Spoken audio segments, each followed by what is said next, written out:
Welcome, welcome, welcome, everyone. This is the teach-in on how to write bylaws for your work or self-directed nonprofit. I'm Chris Tittle. I use he and they pronouns, and I'm the Director of Land and Housing Justice at the Sustainable Economies Law Center. Joining you on a glorious day from Charleston, South Carolina, which is also the ancestral lands of the Edisto Cuso Natchez peoples. And I'm very excited to be here with you all to talk about what I think might actually be a fun conversation on writing nonprofit bylaws. I'm joined today by my comrade, Simon Mott. I am Simon. I use he, him pronouns. I am currently on the ancestral lands of the Cheyenne, Ute, and Arapaho people in what some call Longmont, Colorado, in my glorious unfinished basement turned COVID work play den. And I am a consultant and founder of Harmonize, which is a group dedicated to creating just and joyful workplaces. Great. We're very excited to be joined by everyone here. So please feel free to introduce yourselves in the chat. You can say your name, your organization, your geography, and anything you're particularly hoping to learn about today. Just gonna give folks a few minutes to say what's up in the chat as we wait for more people to join us on Zoom. Also a note that we are recording today's session, so a recording of this will be available on our website and we'll follow up by email afterwards. And we're going to be going through our newly released toolkit for drafting democratic bylaws, which you can also view. They're online, and in fact, I can share a link to them right now. You can follow along with us.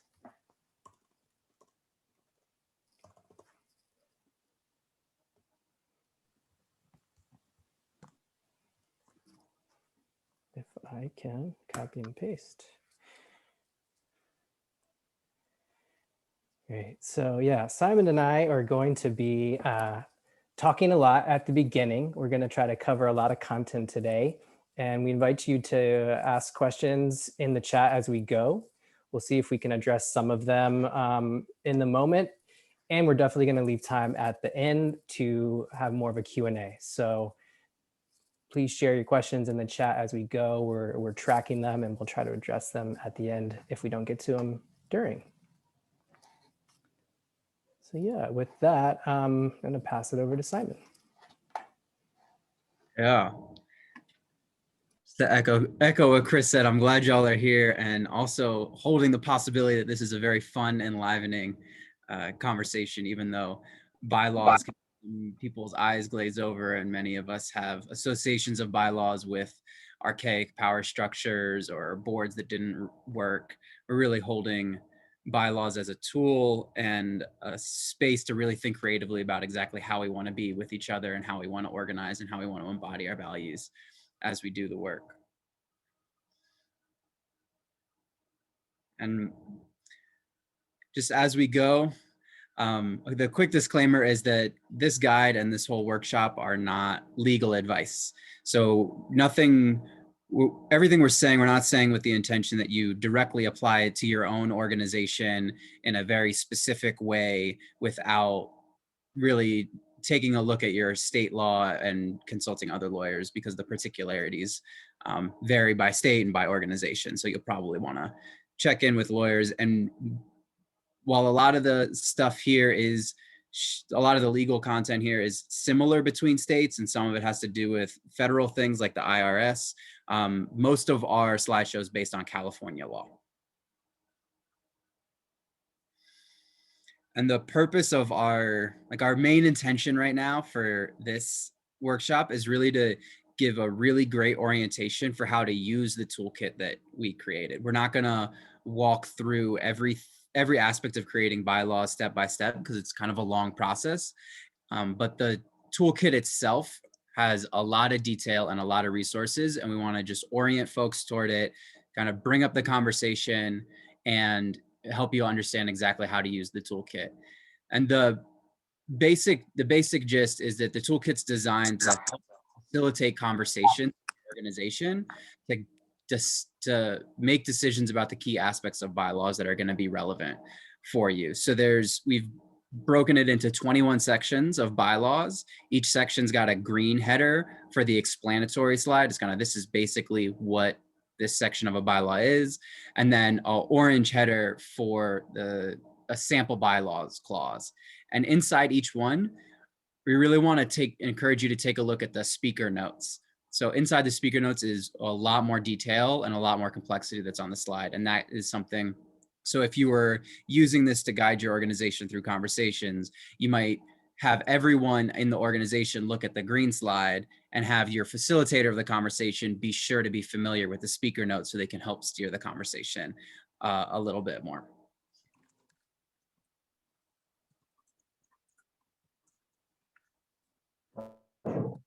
Don't forget the speaker notes.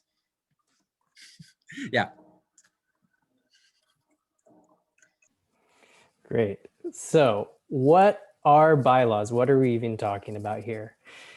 In the most general sense, bylaws are written agreements about power, decision-making, and values that will shape the governance of your organization. They're, in essence, the private law of your organization, but they're also one place where you're interfacing with the state. So they're both an opportunity to be really intentional about the values and practices that you want to embed in your organization. And they're a place where a lot of organizations end up inheriting the power relations of the sort of dominant and traditional corporate form and hierarchy.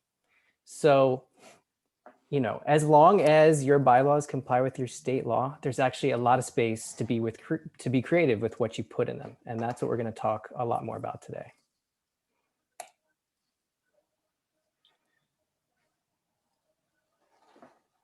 A lot of us have experience of bylaws as being dusty documents that are never kind of actually looked at by people inside of the organization. And they can be that, but there are also really good reasons to invest in and care deeply about them. So bylaws are an opportunity to help people understand exactly how they want to work together. And they can also support the clarity and transparency of decision-making, power, strategy, budgets. And the way that you organize the different groups inside, whether that's board, staff, volunteers, as defined by your bylaws, can increase or decrease access to decision-making power and various forms of power. It also, by recording the way that you work in bylaws, you can allow the organization to change intentionally over time. So if something isn't working, you have something to iterate on over time. And while some bylaws can be legalese documents that very few people read, it can also be a great opportunity for popular education. So making bylaws that are actually relevant and actually accessible for people, and then training people on those bylaws and weaving them in, can be an opportunity to really bring everybody along in a conversation about power, in a conversation about law, in a conversation about the development of nonprofits and kind of all of these dynamics. When you bring people into the conversation of creating bylaws and then give bylaws that are actually accessible, it can help bring the whole organization along and educate folks. Now, a quick word about the state laws that apply and the IRS. When you incorporate your organization, that happens at the state level, and you are choosing an entity that your state offers, usually something like a nonprofit public benefit corporation. You can think of that as sort of like the cake itself. Tax status, you know, often under 501c3, is something that happens at the federal level through the IRS, the Internal Revenue Service. That's sort of the icing on the cake.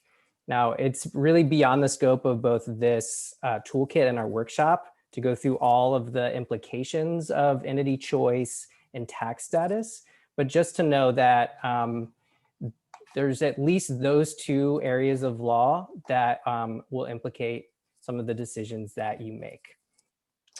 When we talk about nonprofits in this context, that can actually mean a lot of different things, a lot of different entity options, and actually a lot of different tax statuses.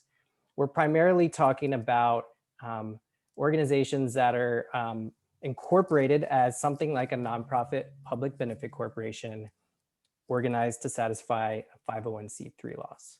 So just know there are many options, but the most common one and the one that we are referring to mostly in this guide is the nonprofit with 501c3 tax exemption.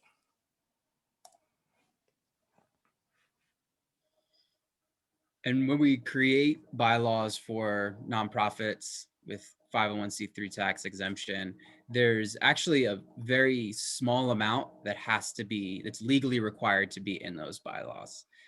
And there's things that are required by the state. So for example, in California, it's fairly minimal number of the people on the board, the way you're going to select the board members, a few officer roles, and how you're going to do the meetings.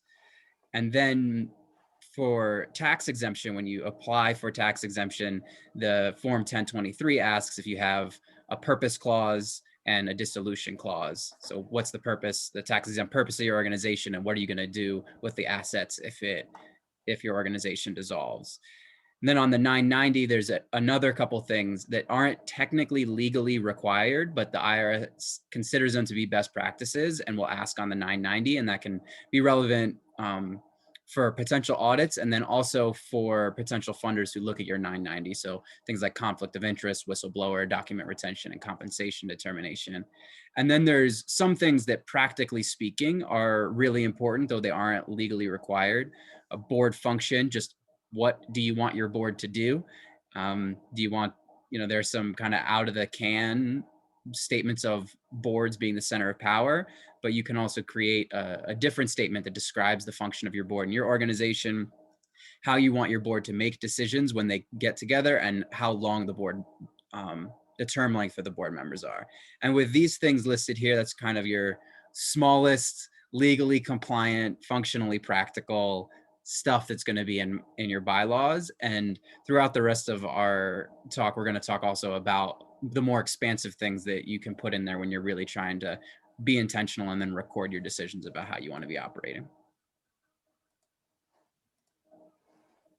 Great. So what's actually in bylaws? We kind of think of 3 different categories of content that you might find in your bylaws. Some are what we're going to call collaboration agreements. These are decisions that you get to make about how you are relating together, such as the values that inform your work, how decisions get made, how the board of directors gets selected, for example. There's also many gratuitous details and lots of legal formalities, particularly if you've seen sort of template bylaws out there on the internet.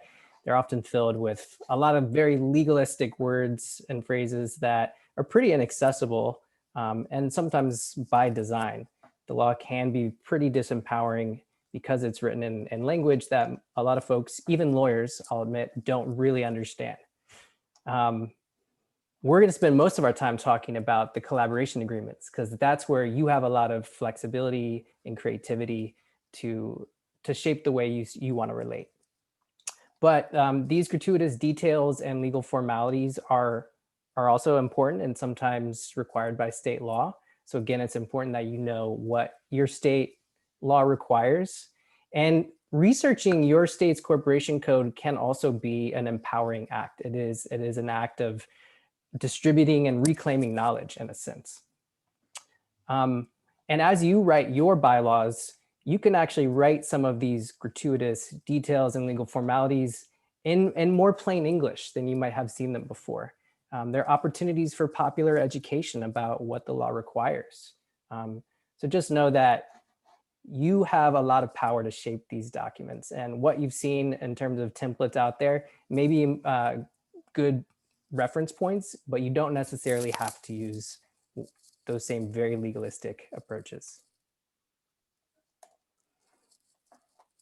Yeah, Chris, can you go back to that slide again just for a sec? Oops. Oops. Yes. Yeah. Another thing, just responding to somebody brought up something about kind of holacracy or sociocracy in the chat. There's something also to track in terms of the collaboration agreements is not every agreement that you might make about how you work as a team on staff or between staff and volunteers and between staff and board. Maybe not every agreement is going to be in the bylaws. And there's different reasons to put more or less in there, but some of the collaboration agreements that are really important in the bylaws can be about kind of general guiding principles and also specifically the relationship between the board and the staff. So that's some of the particular collaboration that we're going to emphasize, but you don't have to put everything in the bylaws.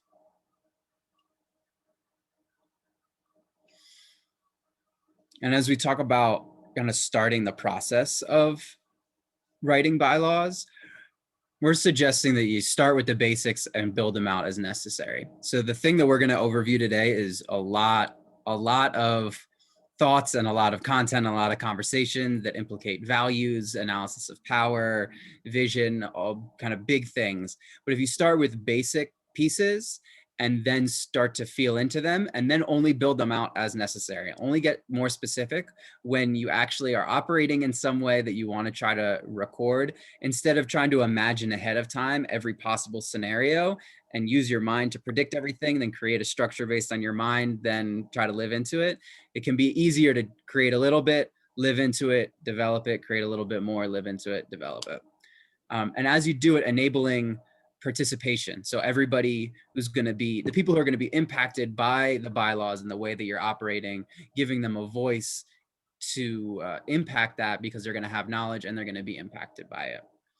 And a big thing to underline is that the process matters as much as the product. No matter what, if you have two people, if you have an organization of 20 people and 2 people go write the best bylaws in the universe and then try to train the other 18 people on it, you're always going to be trying to train people, always trying to bring people in. It's always going to operate as a kind of document that people aren't as invested in.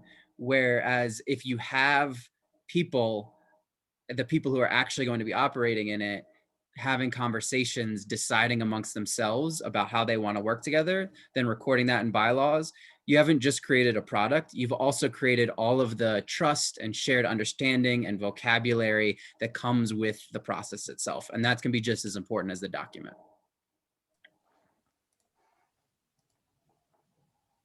We sometimes get asked, what happens if we don't write bylaws or if we don't do them right? At their best, these bylaws really are agreements that will help shape your relationships and help you navigate situations, where conflict might come up within the organization or the unexpected happens, like you have to decide to close down your organization. If you don't have bylaws, state law will actually control a lot of the things that happen as well. Your bylaws are what the state will look to if there's ever a lawsuit against you as well, which is pretty rare, but particularly if you, have radical tendencies and want to do, what you think is right. And you just want to minimize the risk to your organization. So if you're not following what you have in your bylaws, that's the type of thing that could create more risk for you. Since bylaws do have a lot more detail about the board of directors, they're also really important opportunities to help shape the scope of the board and give your board guidance, on what its role is and what its role isn't, particularly for organizations that are reimagining the role of the board or redistributing power outside of the board. The bylaws are a really important places to articulate what that looks like for you. But just to say that, there's opportunities to change the bylaws at any point. And as Simon was just saying, we think that the process of developing good bylaws is itself a really valuable process to bring the organization closer together. Another question we often get is, are we going to be sued if we mess up? And the short answer is probably not. So there isn't an agency that's out there looking to sue organizations for their bylaws. The time it's going to become really relevant is if lawsuit gets created for some other reason, for example, if the board breaches its fiduciary duties, so there's some like deep conflict between board and staff, or there's a real fracture of trust and relationship in the staff, and then one of the first places where that, like Chris said before, the bylaws are kind of the private law of the organization. So if conflict escalates to the place where like, oh, what is the real way we're supposed to do things, the board or the bylaws is technically the way to do it. So if you don't follow the bylaws you have written at that point, you can open it up to more legal liability. But the thing to remember is lawsuits in many ways are about more than the law. They're about fractured relationships. So you're not just because odds are you're not going to be sued because of a particular clause that's in your bylaw. You're going to be sued because there's a conflict that wasn't managed, that escalated, that broke down trust, that broke down the organization and the community's ability to navigate that. And then someone wants to get recourse through the bylaws, in which case the clause you have in the bylaws there will become important. And you can't really mess up very much. There are very few strict requirements for your bylaws. And most of the creative governance solutions that you're going to come up with are within the bounds of the law. So however you really want to do power and decision making and resolve these issues, odds are they're going to be within the bounds of the law. And the thing that's going to be really important is just the clarity of the way you describe them. So if it ever gets to the point where somebody's calling a court to interpret your bylaws to make the claim that, you know, somebody should have acted in accordance with them, it can be easy to discern whether you're in or out of alignment with them. But again, the stakes here, when we're thinking about liability, the stakes aren't particularly high with your bylaws. They're more high with relationships. It's about relationships. Yeah, it's also probably useful to note that at least in California, you're only sharing your bylaws with the state, pretty rarely actually. If you apply for tax exempt status to the IRS, you're going to submit your bylaws there. You may have to submit your bylaws to the state when you're incorporating early on or registering for fundraising purposes, but you don't have to, register every update to your bylaws as you go. That's what we mean by private law. They shape your organization. They may be public documents, but you're not obligated to let the state know every time you make a change to them, for example. And to that point, we really think of bylaws as living documents. And to create something that really deeply reflects your values and your governance can take time, but that shouldn't stop you from starting that process now. So we work with a lot of clients that find it really useful to initially adopt pretty simple bylaws, particularly when applying to the IRS, you giving them something that they're a little bit more familiar with. And that can get you up and incorporated and doing your work while you take more time to develop more deeply values aligned bylaws and to evolve your governance structure over time. So we're going to share some examples of what that looks like, but just know that you can change them as you go. And in fact, that's a useful process.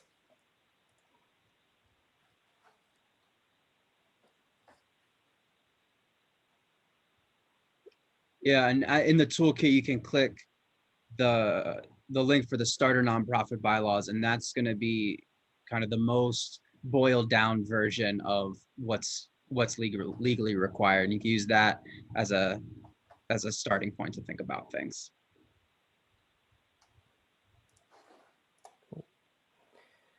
So that was a lot of information, just sort of context setting and giving some background. What's at stake when we write bylaws? Before we go into a little bit more detail around the template bylaws that we've drafted and which you can find in this guide, we wanted to share some brief stories to give you a glimpse of what bylaws could actually look like. So I'm going to share an example of some bylaws that the Law Center helped draft for an organization, the East Bay Permanent Real Estate Cooperative. They're a cooperative corporation, not a nonprofit corporation, but the bylaw requirements are pretty similar and the principles still apply here for sure. So as you can probably see on your screen, these are cartoons. And yes, these are actually their bylaws. It's a legally binding document. We've submitted these to the state, submitted them to financial institutions even. So both with the content and the form of your bylaws, you can be creative. Particularly for democratically run organizations, it's super important that everyone in the organization actually understand how to participate. And so thinking about your bylaws as an opportunity for popular education, thinking of them as a tool for redistributing knowledge can be a useful way of approaching them.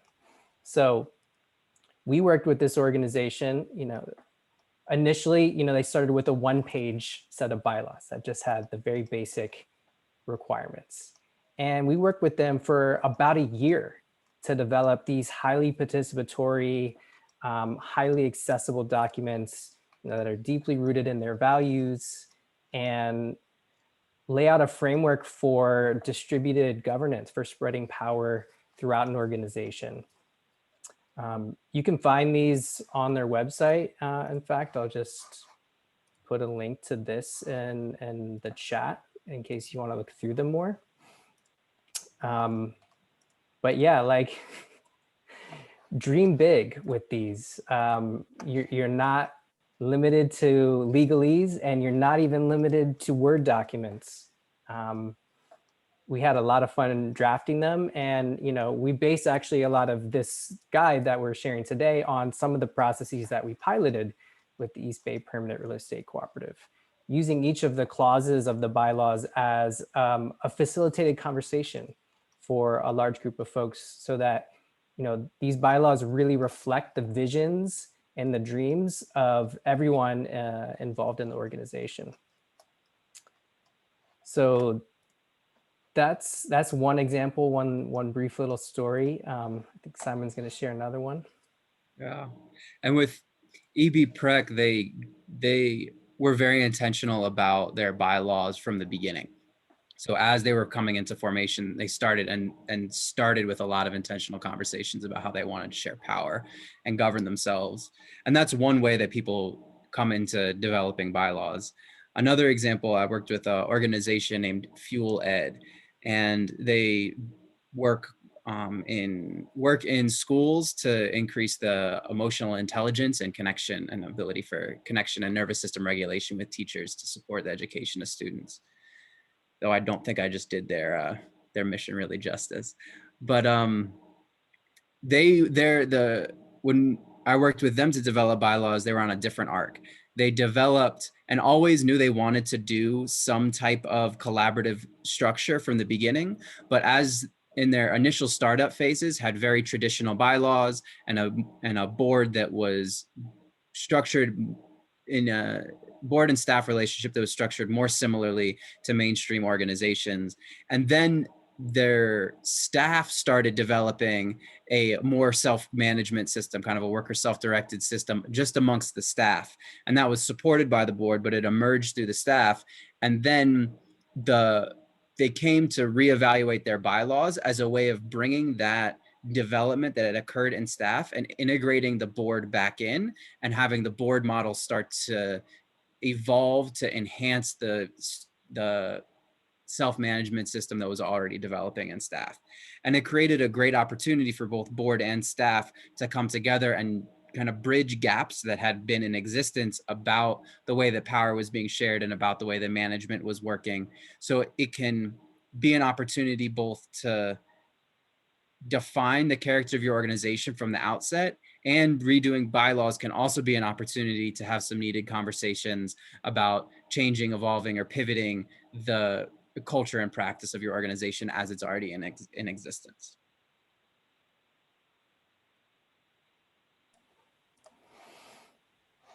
Cool. So we're about 30 minutes in. We've said a lot of words at you, and we're about to go into a little bit more details of our template bylaws. But before we do that, we wanted to invite a short dance break or a movement break, or just a moment to process the information that's been shared. So feel free to turn on or off your camera, do what feels good. We're just gonna put some music on real quick and be back in just a minute.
Sorry for the rough transition there, but welcome back.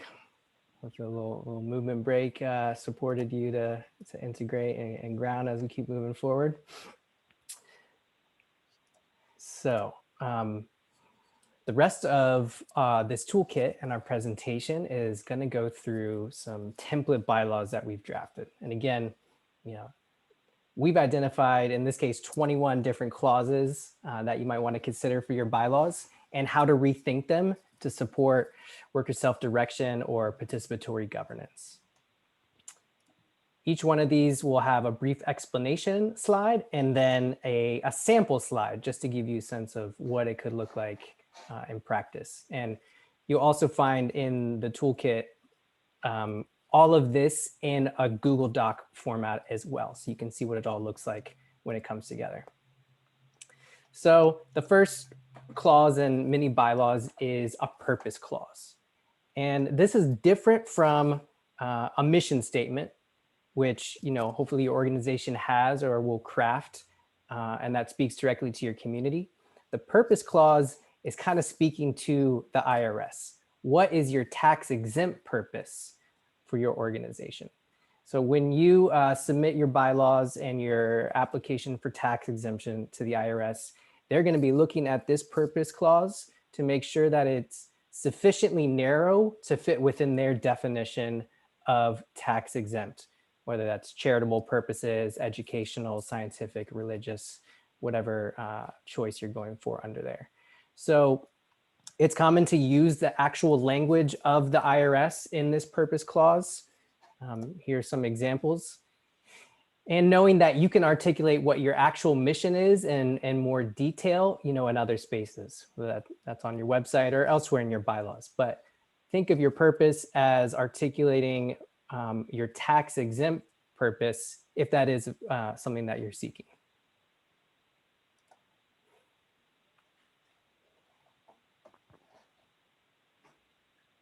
Yeah, and the purpose clause is, like Chris said, different from the mission statement. The purpose clause is about speaking to the IRS. That might not be, you might not share your purpose clause anywhere but on your bylaws, and particularly when you submit those bylaws to the IRS as part of your application for tax exempt status.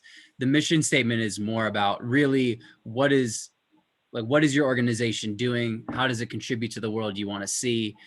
And you're using that to ground your own organizational operations and help communicate to other folks what your organization is doing.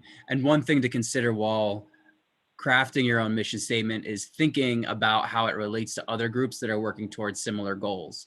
So really getting a sense of what is the ecosystem you're operating in, who might be doing similar work or related work, and then thinking about how you want to support those other organizations or connect intentionally with them.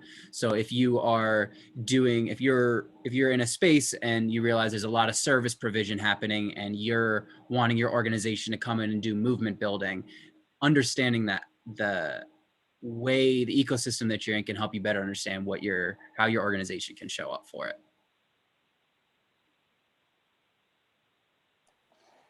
And this is an example of the law center's mission statement. And you can see so there's cultivating a new legal landscape that supports community resilience and grassroots economic empowerment by providing essential legal tools so communities can develop their own sustainable sources of food, housing, energy, jobs, and other aspects of a thriving community. You can just see inside this statement, there's an implicit knowledge of the way it's connecting to other movement stakeholders. They're cultivating a legal landscape that's supporting particular things that they already know are in existence and providing tools to support particular other aspects of the movement, which helps guide the operations of the organization and the strategy of the organization a little bit more than if it was the Sustainable Economy Law Center wants to create a thriving economy for all. That's by narrowing it and putting it in relationship, it's a little bit easier to have it inform the actual operations. Cool. Values are another opportunity to really articulate collectively for your organization, how you want to shape your work together. And it may not be common to put values in bylaws, but if you're going to do the work of collectively determining values, why not put them in the document that helps shape your overall governance?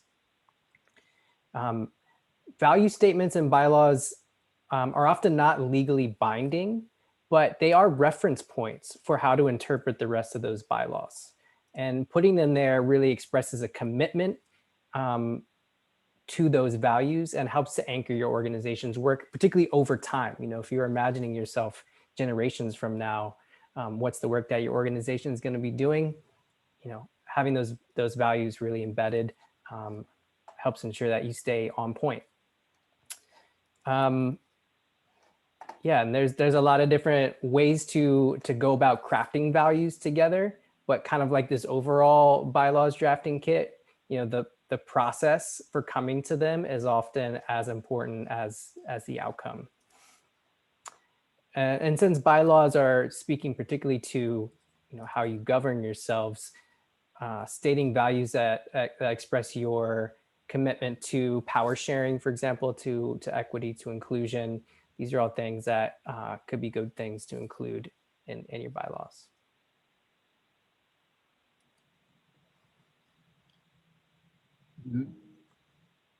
Management principles are essentially one layer more specific than values. So it's about how are you going to be coordinating your activities inside the organization, and how are you going to make decisions, delegate, and be accountable to each other and to your work. And to some extent, this can be similar to the values, not actually legally enforceable. They're general principles, but they can be used to guide the development of decision-making moving forward, set culture. And then also, generally speaking, bylaws are one of the more formal aspects of organizational infrastructure. So it's a great place to use that formality to come to agreements with one another. So the process of getting the group in alignment around something to the point where we can say, yes, let's put this in our bylaws is a consensus and cohesion building process that gets recorded. So those management principles, you can do the same thing with them, of just generally starting to talk and feel into how you want to be operating, then find some principles and put them in your bylaws. And here are a couple, like one sample set of management principles. You can see there are things that could guide the way that you think about your organization generally. For example, people with the most direct experience of issues have the most insight into what action is best. Like a general statement, and that's going to inform the way that you think about all aspects of your organization. Similarly, people who are affected by decisions should have the power to influence those decisions. So these are essentially your values, but starting to ground a little bit more into how you might operationalize those in your management and decision-making structure. Right. And to continue grounding those values and those principles in the actual practice of your organization, you might want to consider identifying the different places where power is located throughout your organization.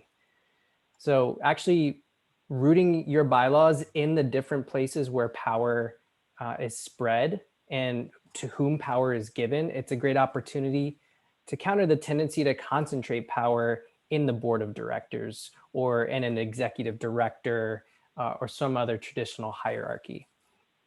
Again, you don't need to define every single detail about how power might flow in your organization, but giving some basic guidance for where power flows and how and why, again, helps to ensure that your organization stays committed to that work. So the groups that you might want to write into your bylaws are ones that you want to always be there in operation. The types of power centers that form the basic scaffolding of your organization's vision. So that might include the board, it might include a staff collective, a management team, it might include a strategy setting body, particularly if you really want to anchor strategy to not just the board, but to impacted communities or key partner organizations. You might want to identify a fundraising body that includes different stakeholders as well, staff, board members, community members. Thinking about power holding groups is just another way to start fleshing out what decentralized or non-hierarchical or democratic governance will look like within your organization in a bit more detail. So again, we've just given a handful of examples of different power holding groups. These are centers of power within the organization, if you like, places that are formally given responsibilities to carry out certain areas of work. And in doing this, you're also limiting the role of the board to some extent.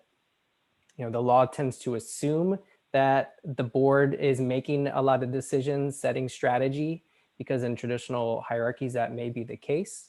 But if you don't want to inherit those assumptions, then beginning to define for yourselves how and where power flows. That's a good job. Yeah. Can you go back to that one again? Thanks. Yeah. And Oops. most bylaws, template bylaws, actually do define power holding groups, and they do it in this one clause that essentially says the fundamental power for the to direct the organization lives in the board of directors, and they delegate the daily operations and management of that to the executive director. But there's like very traditional clause in there that sets up two power holding groups. One that is the center of all decision-making power, and then they delegate some portion of it out to the executive director. And in that system, then the executive director becomes a concentration of power. And then the legal logic is that they can then decide how to organize the rest of the organization as long as the board keeps them employed. So then the executive director gets to determine how the finances work and who's on that team, how the strategy works and who's on that team, how the programs and admins work and who are on those teams. So essentially in that setup, the executive director, if they leave, a new person can come redo everything. And there's a certain level of indeterminacy and subjectivity to it. Whereas if you define some of these core groups, you can bake deeper in the power relationships that you want to set the groundwork for your organization. And like Chris said, it doesn't mean figuring out every single team that's going to be in your organization forever. Doesn't mean laying out your entire organizational structure in your bylaws, because that's going to change and evolve over time. But just figuring out what you want to anchor in there really deep can be helpful.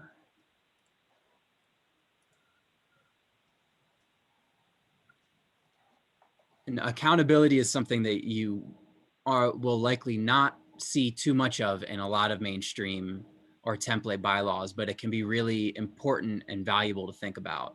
So there's broadly speaking, two types of accountability. Is accountability to groups outside your organization, and then there's accountability of people inside your organization to one another.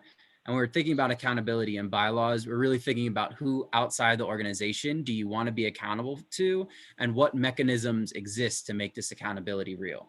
So if you say that we operate to serve a particular community in a particular area of a city, you can say that, but what are the mechanisms you're going to create to make sure that's real? You can say we want to operate in solidarity with the movement for Black Lives, but what do you actually do to make that happen?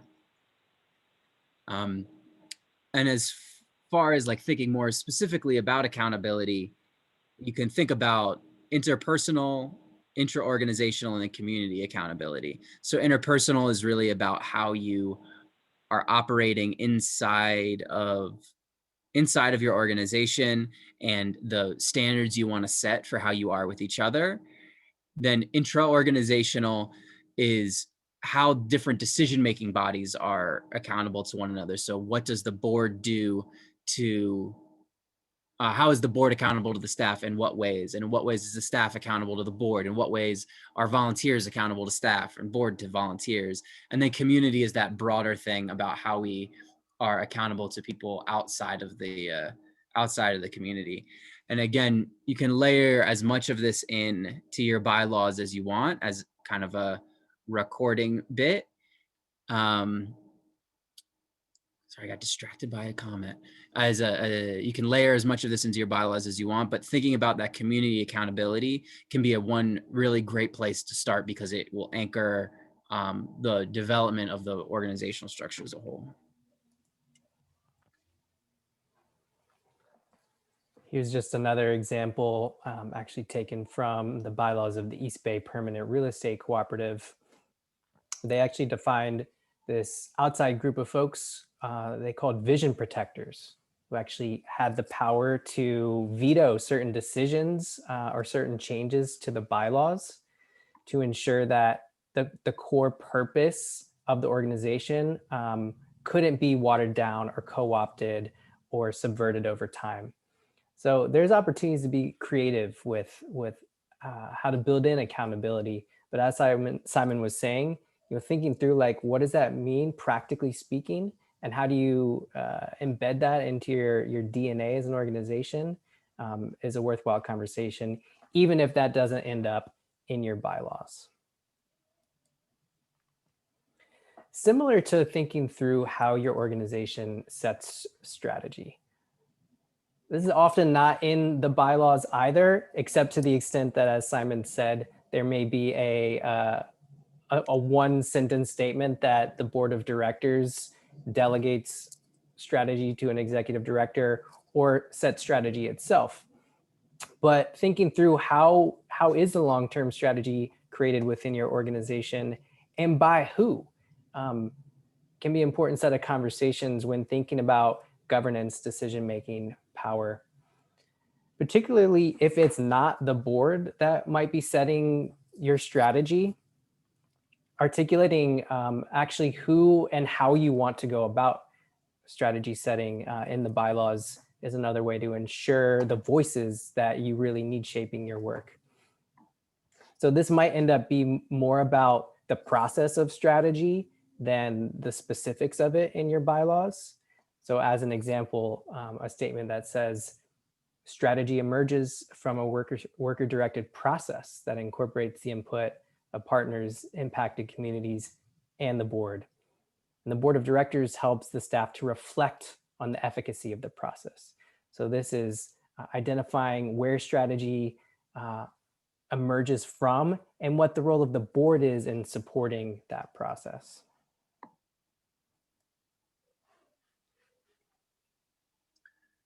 The statement of like the role of the board of directors is one of the more essential ones inside of your bylaws, because most people who work in nonprofits, whether they've been on boards or not, walk into the game with some baked in assumptions about what boards are supposed to do and how they're supposed to be. So if you don't get specific about how you want them to actually operate, the odds are is you're going to inherit a whole bunch of patterns unintentionally. Sorry, I clicked the wrong thing. Get back there in a second.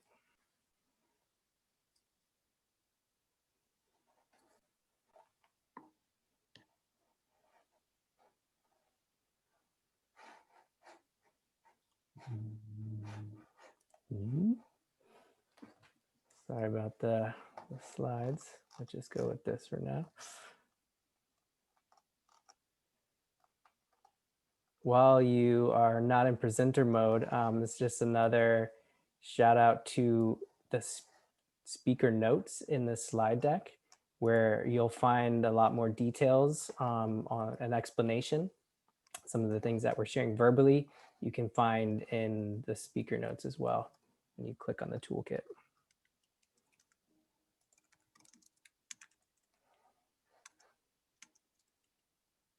Do you have anything more about the role of the board, Simon? Cool. Well, I think the next slide is just the sample role. Yeah. So moving through. Well, hit 30. Can you go to 13 or 33? So you can look at that. So this is one sample role of the board. You can see how it's explicitly different from some assumptions that people might have. So the board does not direct the on-the-ground work of the organization. Rather, the board primarily directs the processes of governance that enable staff to accomplish on-the-ground work. So it's separating the board out from the specifics of strategy. And then another thing that can be helpful, especially in the process of enrolling your board in a new role, is being clear about the ways the board is going to fulfill their duty of care. So boards of directors have these two duties: the duty of loyalty, duty of care. And oftentimes actual board members aren't clear on what they have to do in order to fill the duty of care, which leads them to kind of over directing the organization because they feel like that's what they're supposed to do. So you can get really clear on how they're going to fill that duty without directing the organization and kind of as more as in the same kind of directive way that they might be used to. So that can look like monitoring and reflecting on activities of the organization, reviewing budgets, ensuring compliance, reviewing internal policies, and then intervening to change or make a decision when the board reasonably believes that staff have made a decision that essentially, if the board were to go along with it, would violate their fiduciary duties. So there's clever ways of making sure they still have the power that they need to fill their duties, but also clarifying where they're asked to actually follow the direction of staff.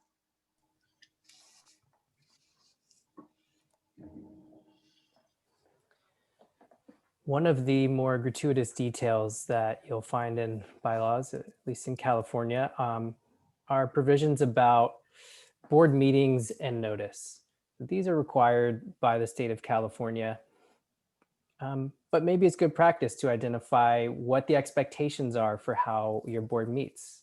How often, how are those meetings called, how do meetings take place, and how are notes taken, that sort of thing. One of the things to note here is that you might think about approaching this in terms of the minimum requirements for how often a board meets and how notice is given. Because if you, for example, decide that your board should meet every month and you put that in your bylaws, but in practice, it actually only ends up meeting quarterly, that's a place where you are out of alignment, out of compliance with your bylaws. May not be a big deal, but it's one of those things that creates more risk for you. And if you simply said the board will meet at least once a year or at least quarterly, then you've given yourselves a little bit more flexibility, and you can determine still in practice what that actually looks like. So here's a pretty straightforward sample. In template bylaws, you might see 2 pages of words around board notice and meetings, you could probably do it in 2 sentences.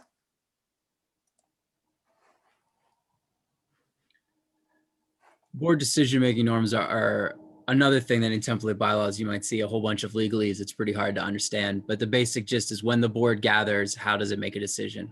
How do you know when the board has made a decision, and what constitutes quorum? So how many people need to be there in order for a decision to be made? And this is a place, there's a lot of different ways, like decision-making models that you can use and different reasons to go with different ones. You could go complete consensus or consent-based. You could use gradients of agreement. You could do a vote. It could be 50% for some things, 2/3 for others. The important thing is just to record that in your bylaws, because again, this is one of those things that won't matter until it does. So if you're going along and things are generally happening on a kind of fluid, casual consensus, you're all there, you just kind of give a thumbs up, and that's been working for the past 2 years, that's great. You don't need to like worry too much about creating something, but odds are you will at some point in your organization's trajectory hit a point where there is a decision that's contentious, and it's helpful to have a very clear decision-making process before you hit that point. So here's another sample. We won't go through this in too much detail, but saying quorum is considered 2/3 of the voting members.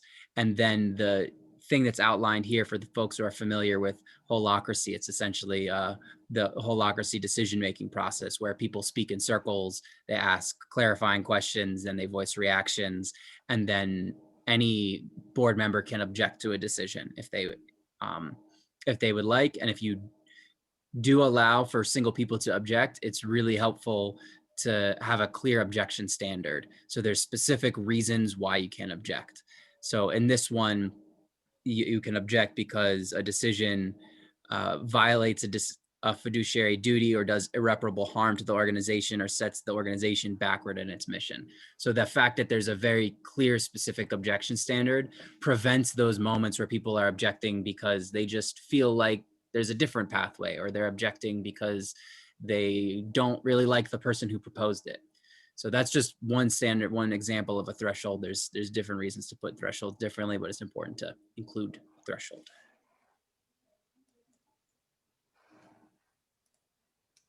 Right. So the more you distribute power outside of a board, the more important it can be to clarify where those decisions are getting made and what types of decisions get made by who. Now, as we've mentioned, the law requires that your organization be under the ultimate direction of the board. But in practice, that definitely does not mean that they have to make or approve everything. And in practice, you can actually delegate a fair bit of decision-making to a staff collective, for example, or to some other kind of participatory governance model. As you do that, though, it can be really useful to log, what decisions are getting made by who. So this is the type of thing that, again, may not need to live in your bylaws if you don't want them to. They could be in a staff handbook or a board handbook. But here's an example decision-making matrix. It's based off one that the Law Center uses.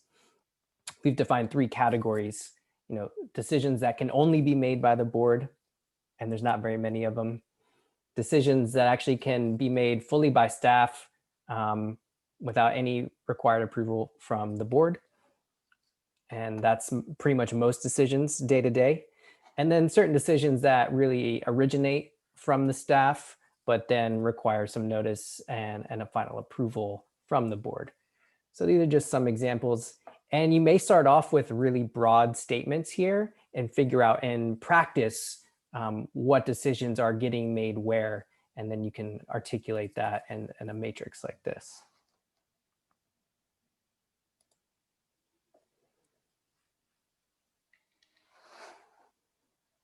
Yeah, and that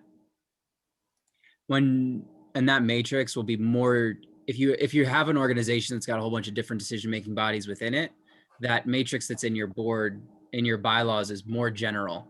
Like the one that Chris showed was just staff, board, was just staff and board as decision-making bodies, not going granular and thinking about what group of staff? Where do different decisions or originate within the staff? What group, what body within the staff?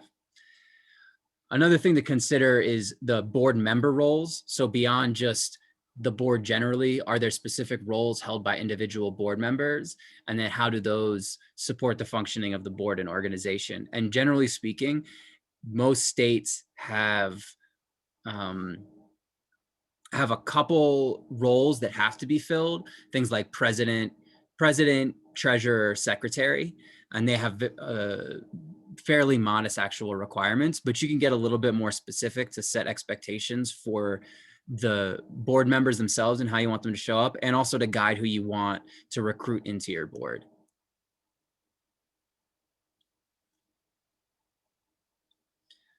So some sample roles that we have here are the president, the financial owl, which is the treasurer, the legal owl, which is the secretary, governance owl, mission owl, and solidarity owl. And you can see here that what these owl roles are doing are helping the staff and organization reflect on key aspects of the organization. And these owls can either kind of hold that awareness in the board level and bring those questions to the board and staff meetings, or there are some models where the owls actually engage more directly with staff. So for example, the mission owl might work with the strategy development team in the organization to help develop the strategy over time, or they might partner as a coach with one specific person who holds a role inside the organization. So there's a little bit more fluidity and more collaboration happening. And then that's another thing that differs between board models of whether board members are always showing up as the board as a collective body, and how often they're showing up as a single individual who's essentially going and holding a certain volunteer role or coaching role inside a different aspect of the structure.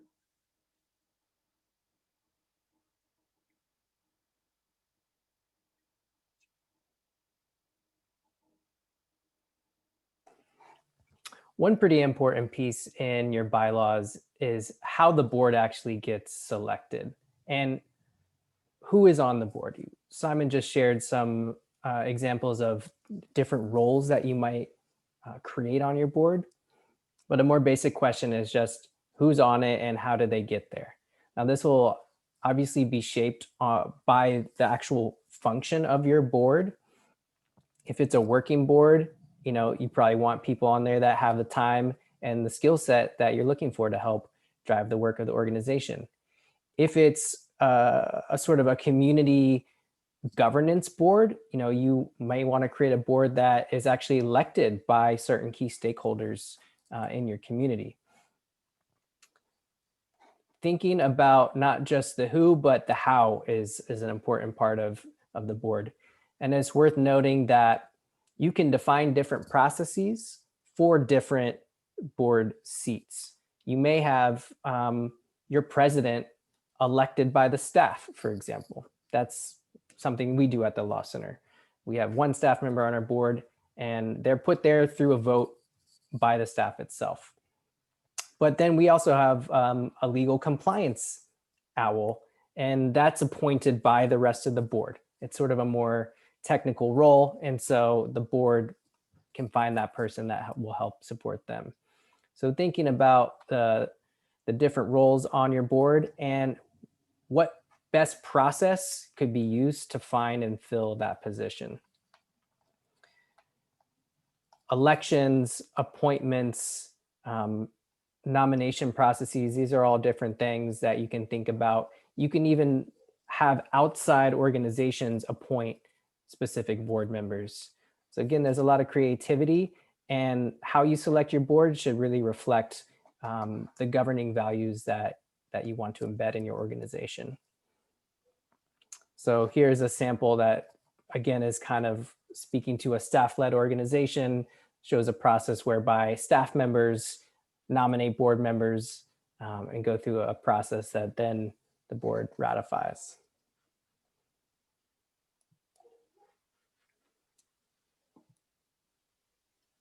In addition to thinking about the roles roles and how you're going to select people, you can also set certain qualifications for your board members. And again, this probably won't end up being legally enforceable, but it'll be there to guide decision-making and guide recruitment. And thinking about who you want on the board, what identities and backgrounds you want represented, what general skills and awarenesses do you want, and what specific skills do you want them to have. And then thinking about board qualifications, it's also helpful to think about the role that your board has as a whole in your organization. So something like representation, like identity-based representation, it's important in every circumstance, but it's important in different ways depending on your board model. If you're wanting your board to be the center of strategy and decision making, if you're an organization that's working for housing justice in a particular location and you want your board to be the center of strategy, it's probably especially important to have people impacted on that board to drive the strategy. But if you're a organization if you're the same organization working on housing justice, but you could have a board that's really just kind of technical support. They're not doing much strategy development. They're there to make sure that there's legal compliance. Then representation is still important, but it's also even more important to make sure you have somebody who has like a real estate background to be able to support the strategic development that might be happening elsewhere in your organization.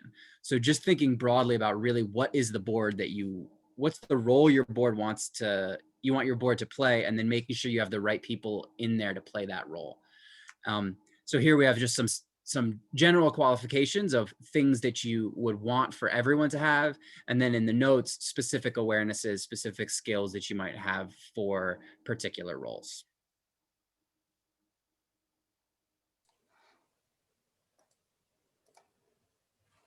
Keeping it moving. We just have a few last clauses here before we'll invite more conversation and Q&A. You know, there's a lot of good questions out there. Some organizations may want to have something about their employee compensation policy in the bylaws. Now, some of the reasons to consider doing that are to really link your compensation to your values, to your commitment to justice and equity. It can also help to set some minimum thresholds, some floors for what you're going to pay people, as well as some caps on what you're going to pay people. In our experience, good democratic practice actually really depends on equitable compensation. You know, if everyone is holding responsibility for the organization equally, there's no really valid basis for paying some people far more than others based on a traditional hierarchy. There may be a lot of other reasons to consider paying people differently, whether that's based on need or actually compensating for historic theft and discrimination. But basing pay on traditional hierarchy and what the market has valued of certain people and roles, you know, that's one of the primary ways that organizations reproduce injustice in their organizations. So thinking through the process by which you set your employee compensation can be something that is worth including in your bylaws. Again, maybe you don't put the actual policy itself or all the details, but some guardrails around how you set compensation, again, can make that organizational commitment much more deeply rooted. Here's an example, you know, articulating different methods that the organization would use to determine compensation based in both fairness and equity. Talking about pay is a whole other webinar, probably. It can go really deep. And there's also some exciting innovations really happening around how to set pay in democratic workplaces. So look for more resources on that on our website, the Law Center, and through Simon's work as well. And there's one, as far as like the real legal requirements with pay, there's a question on the IRS 990 that has to do with essentially, do you have the protections in place to make sure that you are not gratuitously overpaying your highest paid employees? So that's when you look at template bylaws, or that's something that's worth including, of just saying for our highest paid employees, there's something that we do to make sure that we don't overpay them. And that has to do with making sure that you're channeling the resources, organizational resources, to your mission in alignment with the duty of care.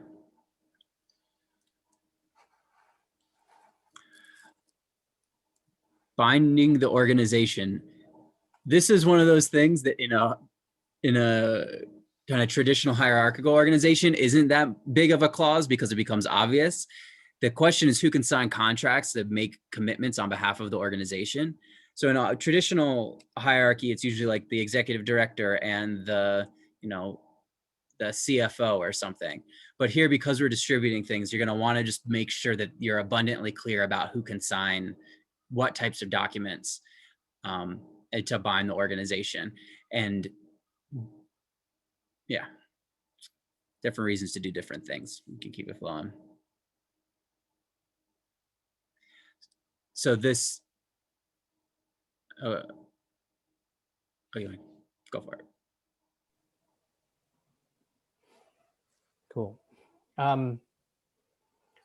We believe actually that people most impacted by decisions should be involved in making decisions, but that principle can sometimes run up against what the law sees as a, quote, conflict of interest. So it's important practically and legally speaking to have some kind of clear process to help your organization navigate moments where decisions that you're making both benefit the organization and the communities you're working in, as well as maybe some of the individuals involved in decision making. So that's basically what a conflict of interest policy will help you do, is identify when there are these potential decisions that would benefit someone individually, and a clear process for those people to step out of specific decisions that might benefit them. This is one of those policies that, again, is the IRS is going to ask you about on your Form 990. So, but just being able to say that you have one is an important sort of mechanism for accountability that they're looking for. We've developed this kind of visual flow chart for how to navigate this kind of process. Because again, it's one of those things that in the day-to-day, you may not really need to reference. But when you find yourself in those moments, you want to understand clearly how to navigate it together. So this is a visual attempt we made to kind of help an organization walk through it. What the law sees a lot of times as conflicts, we understand as confluences of interest. There are a lot of decisions that will both benefit individuals in decision making, as well as be in the best interest of that organization. But you still need to be clear on how you're identifying those points and how you move through it together.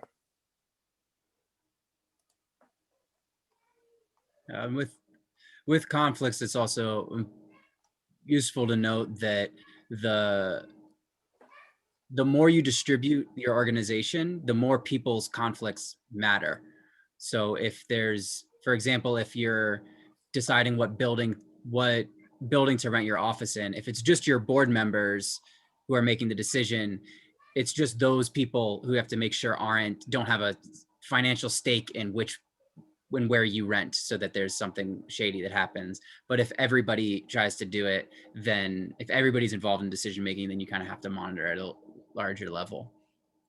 The whistleblower policy, you can use template ones, which are just essentially protecting people from specific types of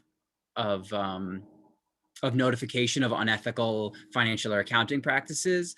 And you can also have a conversation about how to create a culture where people feel more empowered and more welcome to mention when things are a little bit out of alignment, and have that become a generative process of organizational growth. So these examples here are pretty template policies, and that can be useful just to get yourself going and in compliance. As we mentioned, we think of these bylaws as living documents that ideally will evolve with your practices. So being clear about how you actually change them, how you amend aspects of the bylaws is a useful thing to have in your bylaws. State laws will apply unless you dictate other ways of doing that. So it's, one thing to note is that you can actually decide to have different thresholds for changing specific provisions of the bylaws. You can have, most clauses, the board can change, for example, how often it meets, but the members change, certain really core features like your management principles. So it's usually a pretty short statement. Bylaws are approved by 2/3 vote of the board and must receive consent from the staff. But again, thinking through who's impacted by changes and therefore who should have a say in how those changes get made.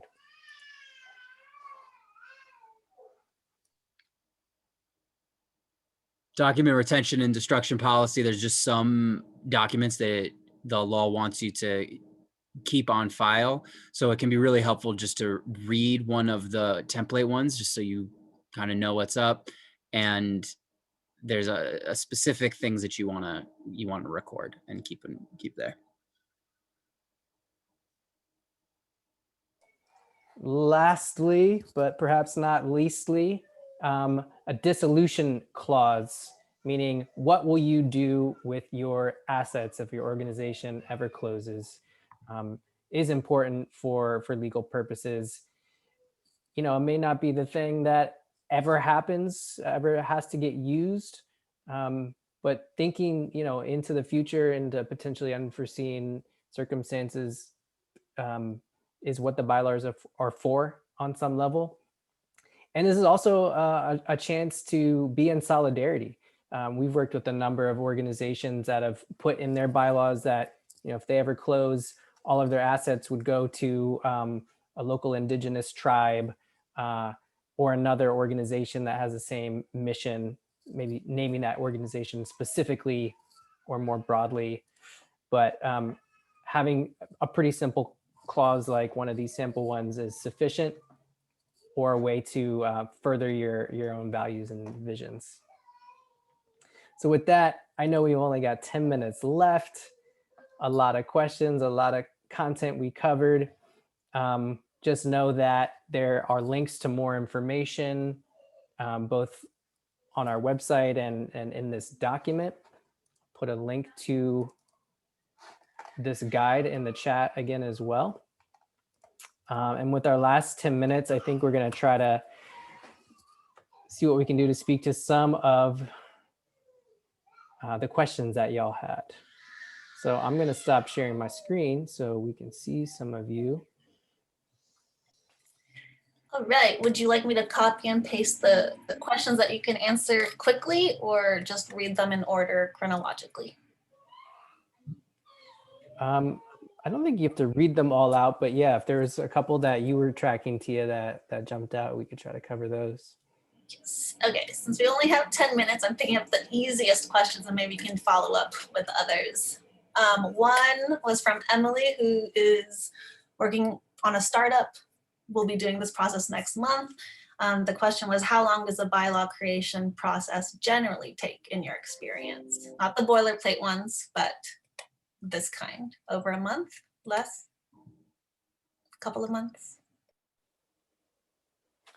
Why don't you give us a few questions and then we can sort of speak to a few of them at once. Other ones, Dalton from Dance Artists National Collective asks, are there particular words like board that we must include for state or federal purposes, or do we just have to define a governing body? They also ask, when making decisions as a WSDN, how can an entity manage the structure with 400 plus members? I saw that Ricardo actually started answering that question in the chat. Jess from Oakland asked, they would like tips on how to decide what to include and what not to include in bylaws, because I think the group tends to over process everything. Can we respond to a couple? I'm losing track. Nice. Do you have anywhere you want to get in, Chris? Go for it, Simon. All right. Thanks, Tia. As far as the timeline for things, I would just say don't force it. Don't create a situation where you feel like you have to get it done in a month, so that there's enough space for conversations to blossom and for things to go non-linearly. I think at least, right, having time for at least 6 conversations is going to be necessary. So one good rhythm to do is every other week have a meeting. So a meeting where you talk about a topic, then have a couple people go and create a little bit of a draft during the intervening week. So six weeks is probably enough to get you started a little bit, but knowing that at the end of that, you're going to have something that's incomplete and creating the expectation that you're going to be working for a longer period of time on it. Like Chris said, the EB Prex was over a year. And then again, will depend on how aligned people are and how sophisticated your model wants to be. And go for it. I saw there was a few questions about sort of the language, what you use to call certain things. As you could tell, we like to be creative. We use cute animal names. We call our board members owls.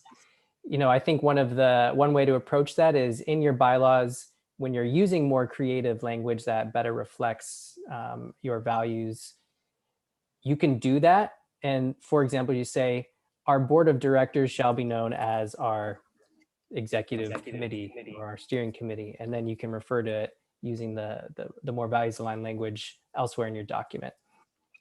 So use the language that works for you and make sure that it's sort of clear to some outside viewer maybe that's referencing more traditional language, what you mean by that.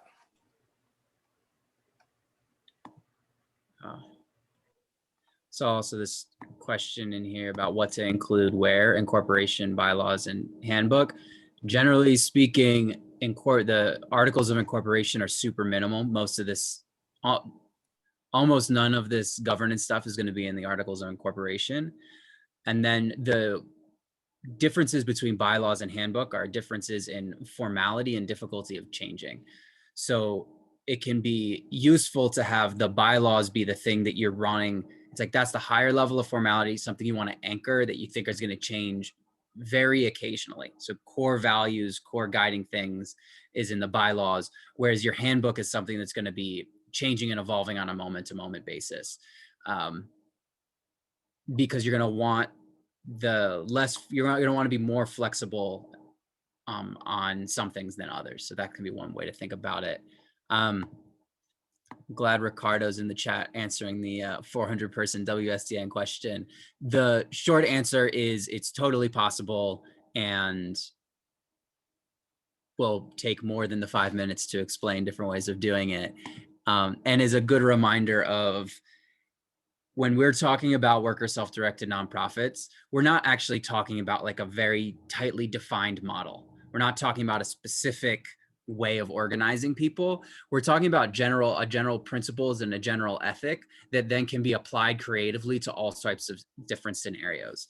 For example, in a 7-person organization, you're going to have a decent amount of those decisions are going to be made by everyone on staff. In a 400-person organization, very few are going to be made by every single person on staff.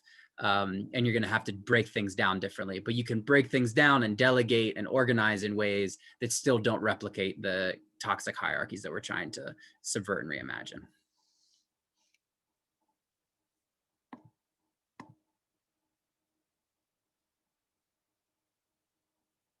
Cool. Also wanting to lift up what April just put in, just to read it verbatim. This teaching was inaccessible. I'm sharing this to call in. I'm a disabled member of your target community and have sat here disappointed that something as simple and free as closed captioning is not even included. I can be contacted further if you'd like to discuss further. We're sorry.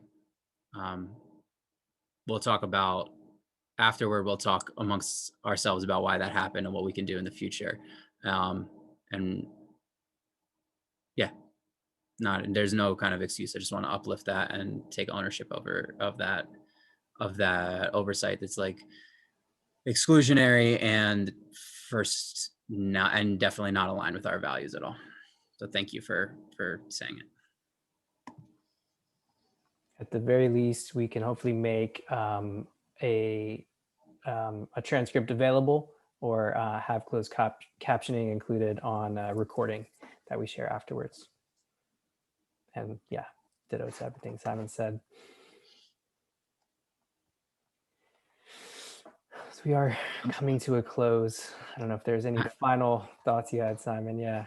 Just looking, trying to get all these questions in here. I'm watching what T is highlighting in green. Yes.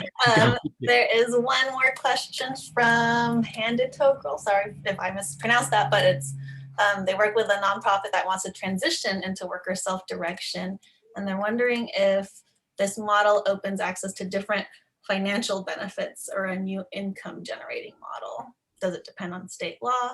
And this question isn't only about fundraising and donors.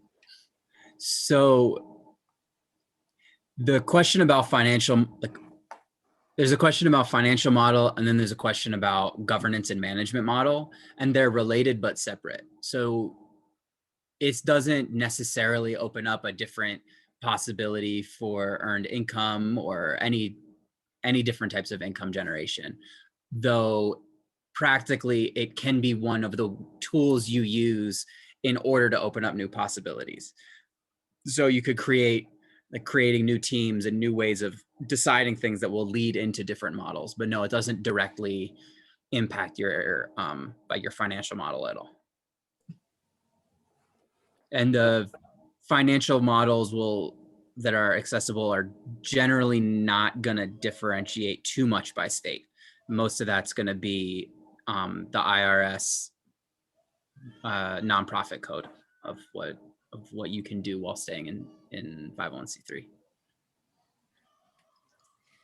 And in the last minute, would you be able to attach a link to the SELC bylaws? I don't know where I think they are. the best resource we have to share is this toolkit and the guide that we've just spent the last 90 minutes going through. And again, it's just a sample. Our bylaws at the Law Center actually are pretty boilerplate, interestingly enough. And we've got more resources on different ways to delegate power to staff outside of having those deeply baked into your bylaws, which you can find more on our website as well. So just again, to highlight that there's different approaches to this. You know, we offer the bylaws as an opportunity to facilitate certain conversations within your organization. And there's other ways to ensure, necessary ways outside of the bylaws to ensure that you actually have a culture that's committed to power sharing and the practices to support people to actually move into their power and their leadership. So there's obviously much more we could say today. With that, I think we are going to wrap it up, and we will make sure that we share out a recording of this presentation, as well as all the information that we've shared, links to further resources, etc. Really grateful for you all for sticking through it, and looking forward to deepening in community with you all. Yeah, and for more support, you can check out the SELC website, and you can also, and they do one-time consultations, and then you can also feel free to email me. I just dropped my email in the chat if you want to speak more with me or to work on kind of longer term processes. So if you want support, coaching or facilitation to bring your organization through a process like this, that's one of the things that I work on. All right. Thanks, y'all. Thank you. Blessings and take care. Thanks, y'all. Bye.